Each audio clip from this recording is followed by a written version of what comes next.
Hi, I'm Joe, and I sing in Blitz Kids. I'm Jono, and I play the guitar in Blitz Kids. So you guys have been around for quite a while. For those who don't know who you are, can you explain a little bit of the background of the band? I guess we formed in, like, at school, like in your garage, just from sort of hanging around and having nothing else to do, basically, but play music and just sort of hang out. So, yeah, I guess like we met sort of skateboarding and then just kind of like turned into a band and started doing covers of like other bands and stuff like that we liked, and then kind of thought we'd have a bash at writing our own music, and it kind of just escalated from there, and now we're here. Yeah. We never really thought that anything like this would happen. We just kind of, Riding that wave. Yeah. At the beginning of the year, you released the Good Youth. Were you surprised by the reception? I was surprised. Were you surprised? I was elated with the response. We released an album before and no one really cared. True. With due respect to that album. Good reason. It was terrible. It was bad. We didn't like it. We didn't like it at all. It took 48 hours to write. No, we wrote a few of the songs. So record and master and all that. So that's not enough time to do an album. But this one we had a lot of time to do it. We wanted to kind of hone our sound. And I think it represents us really well as kind of like where we were as a band at that point. And we've grown from there. And the next record I'm really excited about. But yeah, the reaction has been like unfathomably fantastic. You said before in the first couple of years have been back.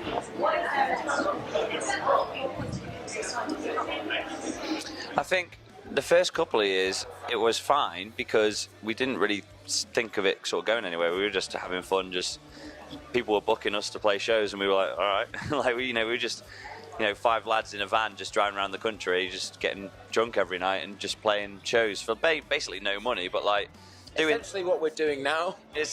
Essentially, but like it was kind of fun at the start, and then it took kind of a lull because we weren't really happy with the people in the band. There were a couple of people in the band that weren't really happy, and they were just it was making it difficult to be in a band, and that was kind of awkward. So I guess once we sort of got over that speed bump, things started to sort of pick up again for us, and it was like a new lease of life when Matt joined. So it was kind of like things just went well from that point, really, didn't they? It was kind of like we sort of existed on this sort of like very sort of platonic level. It's just like, yeah, and then Matt joined and it sort of took off, which was 2 years ago now. Wow. Yeah, 2 years. about. So I think he joined, and then 6 months after that we recorded the album, and then a year and a half later we're here doing the main stage at Slam Dunk Festival, which I never thought we'd do. Pure and simple. How has your sound changed? Our sound's changed, I would say, probably quite a lot. I think we didn't really know what we were doing at the start. We just kind of, you're just looking at Tom, matey boy down in his drink over there, weren't you? He looks like he's having a terrible time. Sorry, I'm going off on a tangent. I love seeing somebody look really miserable, just like drinking the pipe. Me like, this will cure me. It won't. Anyway, yeah, our music's changed because I think we as people changed. We grew up, we matured, we sort of like as songwriters we developed, and we're always striving to be better songwriters. Like me myself personally as a lyricist, and I'm always wanting to write better melodies and sort of better songs. And I know Jono feels the same about guitar. He wants to be a better musician. So I think the more you play and the more experience you get on stage and in the studio, the better you become, and you try and experiment and push yourself. I think it's important to push yourself as a band. As a band, do you want to film yourselves on the road? What gave you the idea to do that? I think we just, like, I'm sort of, it's kind of dark for me to say. I'm like really terrified of dementia. I really don't want to like forget everything when I get older. Like I see loads of people, like it's happened in my family, It's our diary. and like It's our public it's diary. like our public diary of sort of like, I want to be able to get to like when I'm like older and I'm like exhausted, like just in my armchair, like can't do anything, just watch pipe in hand, just like and an ale, like watch back those videos and be like, ooh, I was sprightly then. Like, do you know what I mean? Like I'd like to have that sort of like start to finish line video, not only just for me but for other people as well. I think it's interesting to see.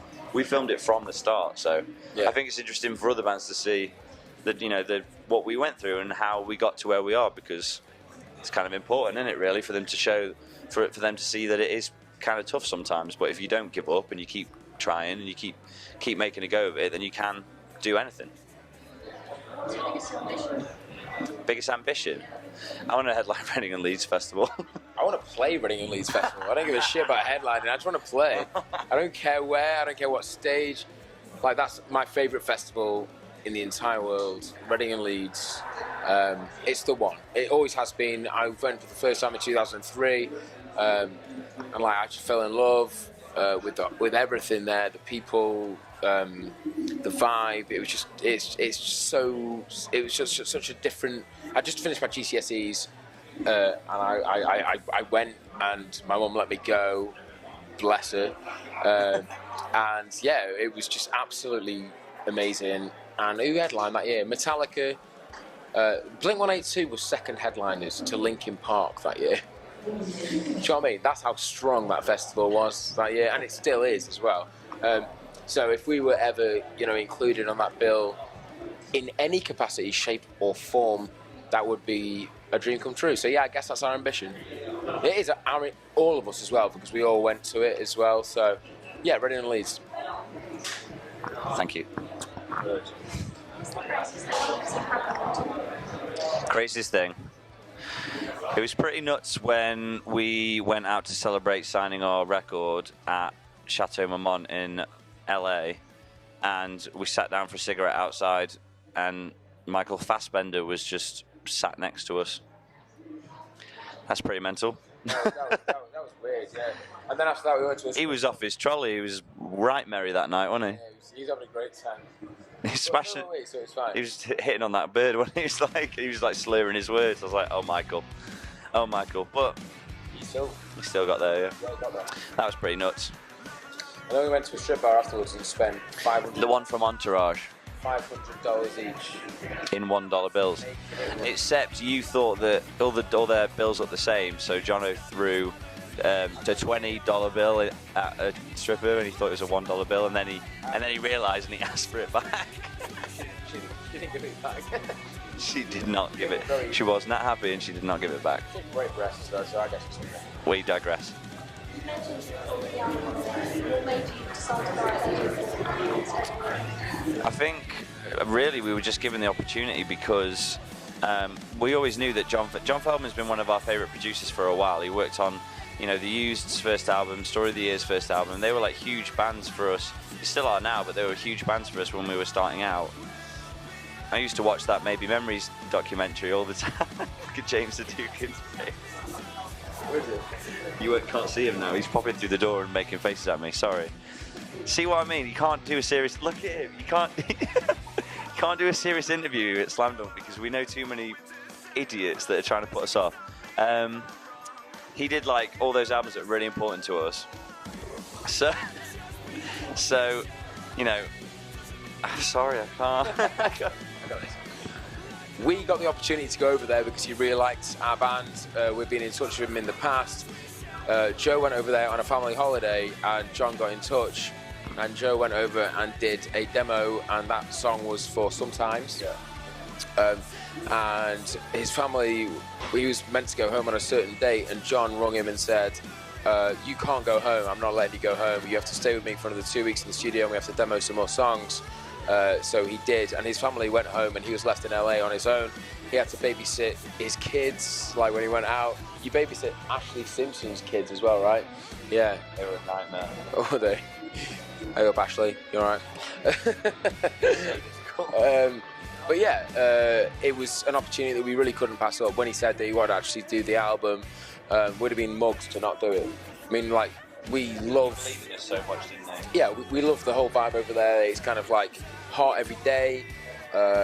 It's so chill. Everyone's really nice, like overly nice in a way, kind of. We'd recorded a lot of music in the UK as well. We'd always recorded ourselves or with friends and stuff like that. So for us, it was kind of like a make or break moment whether we were going to actually do this for real and actually like make a go of it. Because that was the point when we went, all right, are we just messing around or are we going to be a serious band?